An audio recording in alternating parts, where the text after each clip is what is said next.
Introducing the AGARO Foot and Calf Massager, an ideal blend of magnetic science and foot therapy for ultimate relaxation. The massager squeezes and massages your calves, tips of the toes, arcs and soles of the feet.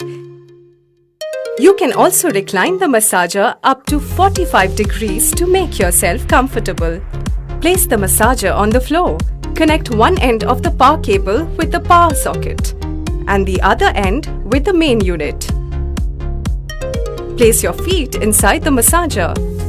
You have two options, auto mode and manual mode, to massage your feet and calves. Press the power button on the main unit.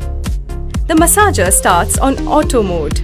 You will feel the movement of the rollers and kneading pads at the base and sides of your feet and calves.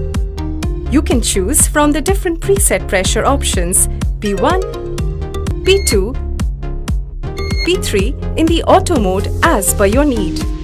In the manual mode, you can choose the preferred area of the leg you want to focus on. You can either choose both feet and calves or only feet as per your need.